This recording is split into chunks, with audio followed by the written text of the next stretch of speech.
Thanks for joining. ఏంటిది ఇప్పుడు ఉద్యోగాలు ఇస్తామంటే యూత్ నిరుద్యోగులు అందరూ ఖుషిగా ఫీల్ అవుతారు, ఇవ్వకపోతే రోడ్లు ఎక్కుతారు. ఇప్పుడు మొన్న బీఆర్ఎస్ పార్టీ అధికారం దిగిపోవడానికి కారణాల్లో ప్రధానమైన కారణాల్లో ఇదొకటి కదా, ఈ నిరుద్యోగులకు సంబంధించిన వ్యవహారం. కానీ ఇప్పుడు ఎందుకు ఉద్యమం జరుగుతుంది? ప్రభుత్వం నోటిఫికేషన్లు వేసి మెగా డిఎస్సి ఇచ్చి లేకపోతే టెస్ట్లకు డేట్లు కూడా ఇచ్చిన తర్వాత ఎందుకు ఉద్యమం జరుగుతోంది అనేది ఎవరికి అర్థం కావట్లేదు. రేవంత్ రెడ్డి గారేమో దీని వెనుక బీఆర్ఎస్ కొన్ని సంస్థల కుట్ర ఉంది, అదేది కోచింగ్ ఇన్స్టిట్యూషన్లు అంటారు ఆయన. Sir first of all good evening sir, అక్కడ ఉన్నటువంటి ప్యానల్ మెంబర్స్ కి.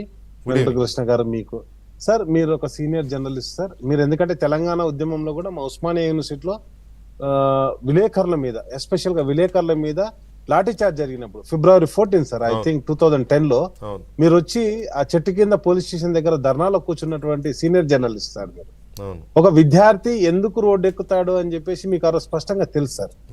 ఈ రోజు వాళ్ళు అడుగుతుంది, మేము ఓన్లీ వాళ్ళు మా దగ్గరకు వచ్చి ప్రతిపక్షంగా మద్దతు కోరినప్పుడు మేము మద్దతు ఇస్తున్నాం తప్పితే ఎక్కడ కూడా ప్రత్యక్షంగా వాళ్ళతో పాటు కలిసిగా, ఎందుకంటే ఆ రోజు అశోక్ నగర్ చౌరస్తాలకు పోయి నిరుద్యోగులను రెచ్చగొట్టేటువంటి దుస్థితిలో మేము లేం సార్. అండ్ నెక్స్ట్ వచ్చేసి నేను ఏమంటున్నా అంటే, ఎవరు సార్ ఇంతకుముందు మిత్రుడు ఏదో అన్నాడు మా హరీష్ అన్నను సార్, December 9వ తారీఖు నాడు తెలంగాణనిచ్చి వెనక్కి లాక్కున్న ఈ కాంగ్రెస్ పార్టీ కదా సార్, ఇక్కడ ఉన్నటువంటి తెలంగాణ యువత మరణానికి కారణమైనటువంటి కాంగ్రెస్ పార్టీ. ఆ రోజు 369 మంది విద్యార్థులను కాల్చి చంపింది పార్టీ కాదా సార్ కాంగ్రెస్ పార్టీ.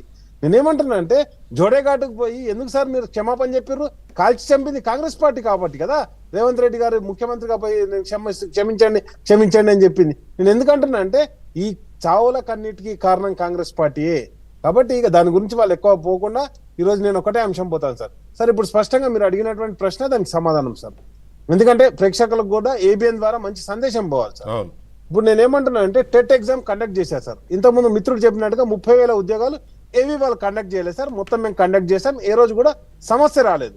ఓన్లీ నియామక పత్రాలు కొంత లేట్ అయినాయి, కొత్తగా వచ్చినటువంటి ప్రభుత్వం వాళ్ళని నియమించిన తర్వాత ఒకే ఎగ్జామ్ కూడా ఇంతవరకు కండక్ట్ చేయలేదు సార్.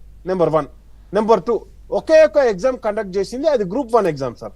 ఆ Group 1 ఎగ్జామ్ కండక్ట్ చేస్తే ఆ Group 1 ఎగ్జామ్ లో 1:50 పిలుస్తా అని చెప్పేసి 1:57 పిలిచారు సార్.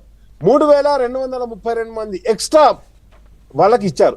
ఎవరికి ఇచ్చారు అనేది ఇప్పటివరకు డిక్లేర్ చేయలేదు సార్. అండ్ నెక్స్ట్ వచ్చేసి మిత్రుడు చెప్పినట్టుగా, ఎందుకంటే నేను ఒక పబ్లిక్ సర్వీస్ కమిషన్ రాసి సెలెక్ట్ అయిన క్యాండిడేట్. ఎందుకంటే అక్కడ ఉన్నటువంటి ఏదైతే బీజేపీ వాళ్ళు ఉన్నారో అన్న కూడా ఇంతకుముందు గతంలో, అంటే ఆయన కూడా ఇంజనీరింగ్ కాలేజ్ అవుతాను కాబట్టి పోరెడ్డి కిషోర్ రెడ్డి గారు కూడా సివిల్ సర్వీసెస్ సెలెక్ట్ అయ్యారు సార్.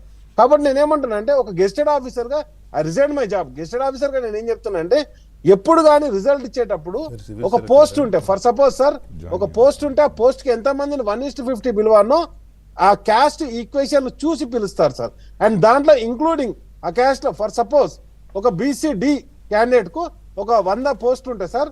ఆ 100 పోస్టులకు 1:50 BCD క్యాండిడేట్ అని పిలుస్తారు. దాంట్లో ఓపెన్ లో సెలెక్ట్ అయిన వాళ్ళని పక్కన పెట్టి మళ్ళీ ఓపెన్ లో లేని వాళ్ళనే పిలుస్తారు సార్. ఓపెన్ అంటే ఓన్లీ జనరల్ కేటగిరీ కాదు సార్, అది ఓపెన్ ఫర్ ఆల్.